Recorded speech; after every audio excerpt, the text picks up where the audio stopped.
बच्चों, चीफ की दावत कहानी में लेखक भीष्म साहनी जी ने आज की वर्तमान पीढ़ी कितनी खुदगर्ज है, कितनी स्वार्थी है, उसके खुदगर्जीपन को उजागर किया है।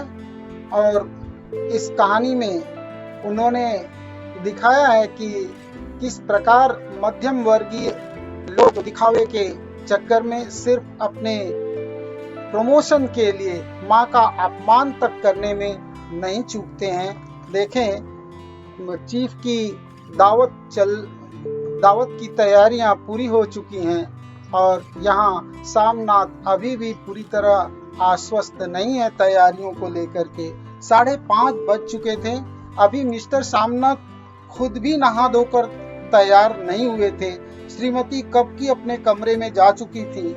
सामनाथ जाते हुए एक बार फिर माँ को हिदायत करते हुए गए, माँ, रोज की तरह तुम गुमसुम बन के नहीं बैठे रहना।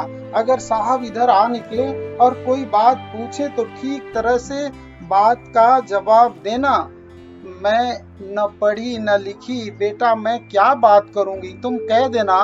माँ अनपढ़ है, कुछ जानती समझती नहीं, वह नहीं पूछेगा। 7 बजते बजते माँ का दिल धक धक करने लगा। अगर चीफ सामने आ गया और उसने कुछ पूछा तो वह क्या जवाब देगी। अंग्रेज को तो दूर से देखकर ही वो घबरा उठती थी। यह तो अमरीकी है, न मालूम क्या पूछे। मैं क्या कहूँगी। माँ का जी चाहा कि चुपचाप पिछवाड़े विधवा सहेली के घर चली जाए, मगर बेटे के आदेश को कैसे टाल सकती थी। चुपचाप कुर्सी पर से टांगे लटकाए वहीं बैठी रही। सामनाथ की पार्टी सफलता के शिखर चूमने लगी। कहीं कोई रुकावट न थी, कोई अड़चन न थी। मेम साहब को पर्दे पसंद आए थे, सोफा कवर का डिजाइन पसंद आया था, कमरे की सजावट पसंद आई थी। इससे बढ़कर क्या चाहिए। साहब तो चुटकुले और कहानियां कहने लग गए थे। दफ्तर में जितना रोब रखते थे, यहाँ पर उतने ही दोस्त परवर हो रहे थे। और उनकी स्त्री काला गाउन पहले, गले में सफेद मोतियों का हार, सेंट और पाउडर की महक से ओत प्रोत कमरे में बैठी सभी देसी स्त्रियों की आराधना का केंद्र बनी हुई थी। बात बात पर हंसती, बात बात पर सिर हिलाती और सामनाथ की स्त्री से तो ऐसी बातें कर रही थी जैसे उनकी पुरानी सहेली हो। इसी रौ में 10:30 बज गए। वक्त कब गुजर गया पता ही नहीं चला। आखिर सब लोग खाना खाने के लिए उठे और बैठक से बाहर निकले। आगे आगे सामनाथ रास्ता दिखाते हुए, पीछे चीफ और दूसरे मेहमान। बरामदे में पहुंचते ही सामनाथ सहसा टिक गए। जो दृश्य उन्होंने देखा उससे उनकी टांगे लड़खड़ा गई। बरामदे में ऐन कोठरी के बाहर माँ अपनी कुर्सी पर ज्यों की त्यों बैठी थी, मगर दोनों पांव कुर्सी की सीट पर रखे हुए और सिर दाएं से बाएं और बाएं से दाएं झूल रहा था। मुंह में से लगातार गहरे खर्राटों की आवाज आ रही थी। जब सिर कुछ देर के लिए टेढ़ा होकर एक तरफ को थम जाता तो खर्राटे और भी गहरे हो उठते और फिर जब झटके से नींद टूटती तो सिर फिर दाएं से बाएं झूलने लगता। पल्ला सिर पर से खिसक आया था और माँ के झरे हुए बाल आधे गंजे सिर पर अस्त व्यस्त बिखर रहे थे। देखते ही सामनाथ क्रुद्ध हो उठे। जी चाहा कि माँ को धक्का देकर उठा दे और उन्हें कोठरी में धकेल दे, मगर ऐसा करना संभव न था। चीफ और बाकी मेहमान पास ही खड़े थे। माँ को देखते ही देसी अफसरों की कुछ स्त्रियां हंस दी कि इतने में चीफ ने धीरे से कहा, अरे पुअर डियर। माँ हड़बड़ा के उठ बैठी। सामने खड़े इतने लोगों को देखकर ऐसी घबराई कि कुछ कहते न बना। झट से पल्ला सिर पर रखती हुई खड़ी हो गई और जमीन को देखने लगी। उनके पांव लड़खड़ाने लगे और हाथों की उंगलियां थर थर कांपने लगी। माँ, तुम जाके सो जाओ। तुम क्यों इतनी देर तक जाग रही थी। और खिसियाई हुई नजरों से सामनाथ चीफ के मुंह की ओर देखने लगी। चीफ के चेहरे पर मुस्कुराहट थी। वह वहीं खड़े खड़े बोले, नमस्ते। माँ ने झिझकते अपने सिमटते हुए दोनों हाथ जोड़े, मगर एक हाथ दुपट्टे के अंदर माला को पकड़े हुए था, दूसरा बाहर। ठीक तरह से नमस्ते भी न कर पाई। सामनाथ इस पर खिन्न हो उठे। इतने में चीफ ने अपना दाया हाथ मिलाने के लिए माँ के आगे किया। माँ और भी घबरा उठी। माँ हाथ मिलाओ, पर हाथ कैसे मिलाती? दाएं हाथ में तो माला थी। घबराहट में माँ ने बायां हाथ ही साहब के दाएं हाथ में रख दिया। सामनाथ दिल ही दिल में जल उठे। देसी अफसरों की स्त्रियां खिलखिलाकर हंस पड़ी। यूं नहीं माँ, तुम तो जानती हो दायां हाथ मिलाया जाता है, दायां हाथ मिलाओ। मगर तब तक चीफ माँ का बायां हाथ ही बार बार हिलाकर कह रहे थे, हाउ डू यू डू? कहो माँ, मैं ठीक हूँ, खैरियत से हूँ। माँ कुछ बड़बड़ाई। माँ कहती हैं, मैं ठीक हूँ, कहो माँ, हाउ डू यू डू? माँ धीरे से सकुचाते हुए बोली, हाउ डू डू? एक बार फिर कह कहा उठा। वातावरण हल्का होने लगा। साहब ने स्थिति संभाल ली थी। लोग हंसने चहकने लगे थे। सामनाथ के मन का क्षोभ भी कुछ कुछ कम होने लगा था। साहब अपने हाथ में माँ का हाथ अब भी पकड़े हुए थे और माँ सिकुड़ी जा रही थी।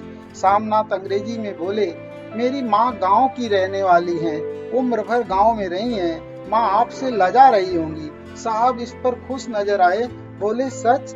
मुझे गांव के लोग बहुत बहुत पसंद हैं। तब तो तुम्हारी माँ गांव के गीत और नाच भी जानती होंगी। चीफ खुशी से सिर हिलाते हुए माँ को टकटकी बांधे देखने लगे। माँ धीरे से बोली, मैं क्या गाऊंगी बेटा, मैंने कब गाया है? वाह माँ, मेहमान का कहा भी कोई टालता है? सामनाथ बोल पड़े। साहब ने इतनी रीझ से कहा है, नहीं गाओगी तो साहब बुरा मानेंगे। मैं क्या गाऊं बेटा, मुझे क्या आता है? वाह, कोई बढ़िया टप्पे सुना दो, पत्तर अनारा दे। देसी अफसर और इनकी स्त्रियों ने इस सुझाव पर तालियां पीटी। माँ कभी दीन दृष्टि से बेटे के चेहरे को देखती, कभी पास खड़ी बहू के चेहरे को। इतने में बेटे ने गंभीर आदेश भरे लहजे में कहा, माँ। इसके बाद हाँ या ना का सवाल ही न उठता था। माँ बैठ गई और क्षीण दुर्बल लरजती आवाज में एक पुराना विवाह का गीत गाने लगी। हरियाणी माए, हरियाणी बहने, हरिया ते भागी भरिया है। देसी स्त्रियां खिलखिला कर हंस उठी। 3 पंक्तियां गा के माँ चुप हो गई। बरामदा तालियों से गूंज उठा। साहब तालियां पीटना बंद ही न करते थे। सामनाथ की खींच प्रसन्नता और गर्व में बदल उठी थी। वृद्ध माँ ने पार्टी में नया रंग भर दिया था। तालियां थमने पर साहब बोले, पंजाब के गांवों की दस्तकारी क्या है? सामनाथ खुशी में झूम रहे थे। बोले, ओ बहुत कुछ साहब, मैं आपको एक सेट उन चीजों का भेंट करूंगा, आप उन्हें देखकर खुश होंगे। मगर साहब ने सिर हिलाकर अंग्रेजी में फिर पूछा, नहीं, मैं दुकानों की चीज नहीं मांगता। पंजाबियों के घरों में क्या बनता है? औरतें खुद क्या बनाती हैं? सामनाथ कुछ सोचते हुए बोले, लड़कियां गुड़िया बनाती हैं, औरतें फुलकारियां बनाती हैं। फुलकारी क्या है? सामनाथ फुलकारी का मतलब समझाने की असफल चेष्टा करने के बाद माँ से बोले, क्यों माँ, कोई फुलकारी घर में है? माँ चुपचाप अंदर गई और अपनी पुरानी फुलकारी साहब बड़ी रुचि से फुलकारी देखने लगे। पुरानी फुलकारी थी, जगह जगह से धागे टूट रहे थे और कपड़ा फटने लगा था। साहब की रुचि को देखकर सामनाथ बोले, यह फटी हुई है साहब, मैं आपको नई बनवा दूंगा। माँ बना देंगी। क्यों माँ, साहब को फुलकारी बहुत पसंद है, इन्हें ऐसी फुलकारी बना दोगी ना? माँ चुप रही, फिर डरते डरते धीरे से बोली, अब मेरी नजर कहाँ है बेटा, बूढ़ी आंखें क्या देखेंगी? मगर माँ का वाक्य बीच ही में तोड़ते हुए सामनाथ साहब को बोले, माँ फुलकारी जरूर बनाएंगी, आप उसे देखकर खुश होंगे। साहब ने सिर हिलाया, धन्यवाद किया और खाने की मेज की ओर बढ़ गए। बाकी मेहमान भी उनके पीछे पीछे हो लिए। जब मेहमान बैठ गए और माँ पर से सबकी आंखें हट गईं, तो माँ धीरे से कुर्सी पर से उठी और सबसे नजर बचाती हुई अपनी कोठरी में चली गई। मगर कोठरी में बैठने की देर थी कि आंखों से छल छल आंसू बहने लगे। वह दुपट्टे से बार बार उन्हें पोंछती, पर वह बार बार उमड़ आते, जैसे बरसों का बांध तोड़ कर उमड़ आए हों। माँ ने दिल को बहुतेरा समझाया, हाथ जोड़े भगवान का नाम लिया, बेटे के चिरायु होने की प्रार्थना की, बार बार आंखें बंद की, मगर आंसू बरसात के पानी की तरह जैसे थमने में ही न आते थे। आधी रात का वक्त होगा। मेहमान भरपेट खाना खाकर एक एक करके जा चुके थे। माँ दीवार से सट कर बैठी आंखें फाड़े दीवार को देखे जा रही थी। घर के वातावरण में तनाव ढीला पड़ चुका था। मोहल्ले की इस निस्तब्धता सामनाथ के घर पर भी छा चुकी थी। केवल रसोई में प्लेटों के खनकने की आवाज आ रही थी। तभी सहसा माँ की कोठरी का दरवाजा जोर से खटकने लगा। माँ, दरवाजा खोलो। माँ का दिल बैठ गया। हड़बड़ाकर उठ बैठी। क्या मुझसे फिर कोई भूल हो गई? माँ कितनी देर से अपने आप को कोस रही थी कि क्यों उसे नींद आ गई, क्यों वह ऊँघने लगी। क्या बेटे ने अभी तक क्षमा नहीं किया? माँ उठी और कांपते हाथों से दरवाजा खोल दिया। दरवाजा खुलते ही सामनाथ आगे बढ़ाए और माँ को आलिंगन में भर लिया।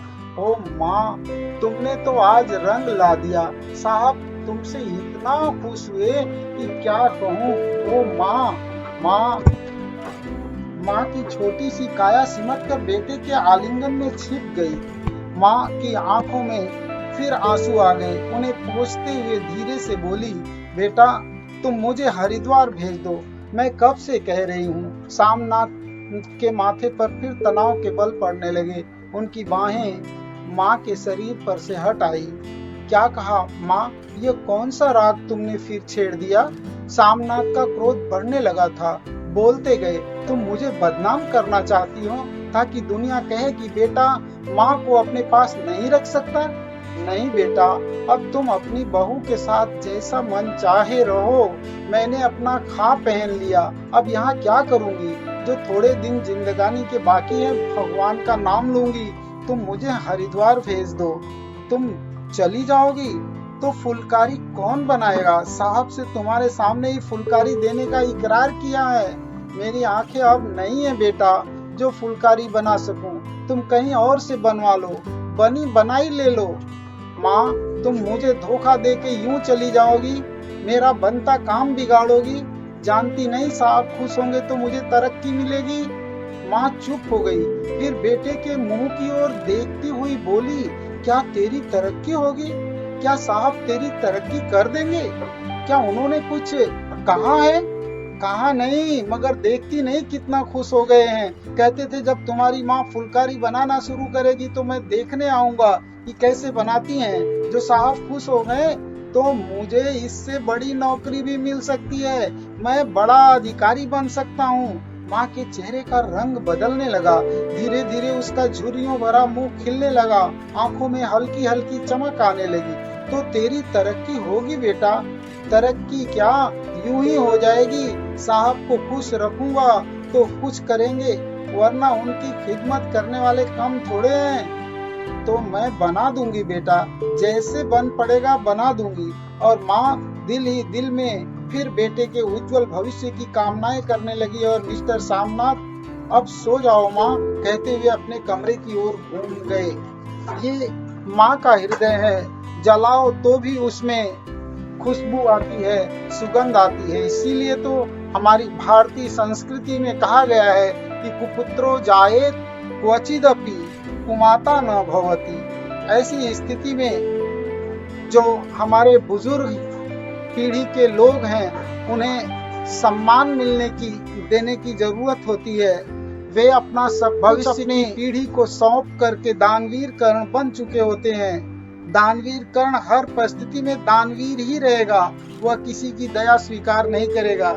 इसलिए यह सही है कि उन्हें दया नहीं, स्नेह भरा व्यवहार चाहिए। जैसे ही माँ को पता चला कि बेटे की तरक्की होगी तो वो न चाहते हुए भी फुलकारी बनाने के लिए तैयार हो जाती है, इकरार कर लेती है, स्वीकृति दे देती है ताकि उसका बेटा खुश रहे, उसे तरक्की मिले और वो आगे बढ़े। धन्यवाद।